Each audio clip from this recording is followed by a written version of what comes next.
Bashundhara sports city যেমন অনেক বছরের প্ল্যান করে এখন একটা চমৎকার পজিশনে আসছে। জিম আছে, স্টেডিয়াম, ক্রিকেট, ফুটবল, যেটা বললাম আর কি, এত সুন্দর ইটস আ সিটি এবং এটা বাংলাদেশের মধ্যে it's quite hard to imagine.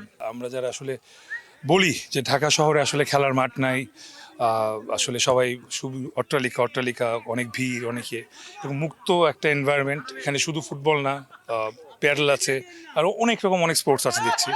So it really feels good. ছোটোবেলা থেকে আমার অনেক জায়গায় অনেক ইন্টারভিউতে আমি বলেছি I wanted to be a footballer. David Beckham was my idol, still is my idol. বাবা যেমন বলছি ইঞ্জিনিয়ার হইতে, আমি ইঞ্জিনিয়ার হয়ে গেছি। সো এরকম ওই মাঝখানে সেলিব্রিটি ক্রিকেট লিগে সে বলছে ক্রিকেট খেলতে, so I tried playing cricket. তো আমি চেষ্টা করি যেটাই করার একটু ভালো মতো করার আর কি। বাট এই ফুটবলটা একদম কমপ্লিটলি আউট অফ প্যাশন। একদম আমরা পারি বা না পারি খুব সিরিয়াসলি খেলি। আমি 2টা গোল দিয়েছি, আমার হ্যাট্রিক চান্স চলছে। হামজার খেলা হি ইজ রিয়েলি গুড। এখন রিসেন্টলি ফুটবল খেলা ফলো কম করি, ইনফ্যাক্ট ক্রিকেট খেলাও ফলো কম করি, একটু নিজের কাজে ব্যস্ত থাকি। সো ওই যে ছোটোবেলায় আমি বললাম না, আমার এখনও আইডল হচ্ছে David Beckham. David Beckham retire করছে প্রবলি 2012-এ।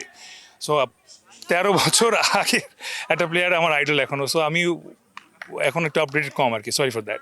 মাশরাফি ভাই, সাকিব আল হাসান, প্রত্যেকটা চরিত্র আমি আই থিঙ্ক ফুটিয়ে তুলতে পারবো, because I am an actor and আমার কাজ হচ্ছে ক্যারেক্টার ধারণ করা। সো যাকেই দিবেন আমি চেষ্টা করবো সেটা ফুটিয়ে তুলতে। আমার তো ইচ্ছে করে আমি 7 দিনই খেলি। সত্যি কথা, ছোটোবেলা থেকে আমার খেলাধুলার প্রতি অনেক বেশি আগ্রহ। আব্বু আম্মু ঘুমাই গেলে, যখন আমি ক্লাস 5-এ পড়ি, 4-এ পড়ি, আমি ওয়েট করতাম স্কুল থেকে এসে আব্বু আম্মু কখন দুপুরে ভাত খেয়ে ঘুমাবে আর আমি দৌড় খেলার মাঠে। সো ওই জিনিসটা একদম আমার ভার্সিটি লাইফ পর্যন্ত ছিল। কর্মজীবনে আসার পর এটা অফ হয়ে গেছে। অ্যান্ড ওই বাচ্চাদের ফুটবল মাঠে গিয়ে কার সঙ্গে খেলবো জানি না। সো এই কর্মজীবনে আসলে আমি খুঁজে বের করছি কারা আমার মতো এরকম শিশু সুলভ এখনও খেলাপ্রেমী আছে। ওদেরকে নিয়ে এরা সবাই কাজ ফেলে চলে আসে এখানে।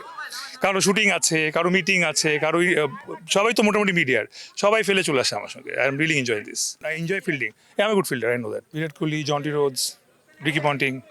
28শে অগস্ট সন্ধ্যা 7টায় ক্যাপিটাল ড্রামায়। সো আমার ফুটবল খেলা দেখা তো ইম্পর্টেন্ট না, প্লিজ প্লিজ। অনেক কষ্ট করে কাজটা করেছি।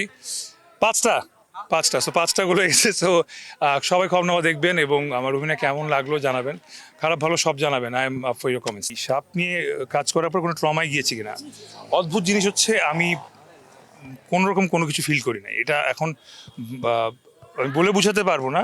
করার আগে অনেক ভয় লাগছিল, কিন্তু করার পরে যখন ওয়েন হ্যাভ ডান ইট, এটা নিয়ে আমার আর পরে কোনো ফিলিংস আসলে আসে নাই। এটা আমাকে দেখিয়ে হয়তো বোঝা যাচ্ছে যে আগে ভয় লাগছিল, সাপগুলো যখন গায়ের উপর ছিল তখনও ভয় লাগছিল। বাট যখন শর্ট কাট হয়ে গেছে, এক এক করে সাপ আমার শরীর থেকে উপরে উঠিয়ে নিয়ে চলে যাওয়া হচ্ছে, এরপর আওয়াজ ফাইন। বসুন্ধরা স্পোর্টস সিটি যেমন অনেক বছরের প্ল্যান করে এখন একটা চমৎকার পজিশনে আসছে, ঠিক ওইভাবেও আই থিঙ্ক প্রত্যেকটা জিনিস যখন আমরা প্ল্যান করে করব, এরকম চমৎকারই হবে। সো ক্যারিয়ারটাও তো আসলে এরকম। সো আমার জায়গা থেকে আমি চেষ্টা করি সব কিছু প্ল্যান করে করার।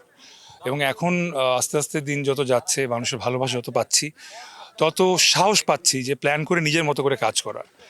আগে তো একরকমভাবে করতে হতো, যেটা চাহিদা ছিল শুধু সেটা বাইরে যেতে পারতাম না। বাট আমার সবসময় ইচ্ছা এবং আগ্রহ ছিল যে আমি ডিফারেন্ট কিছু করব, যেটা দিয়ে আসলে আমি নিজেকে আলাদা করতে পারবো। সেটার চেষ্টা এখন আছি। সবাই প্লিজ দোয়া করবেন।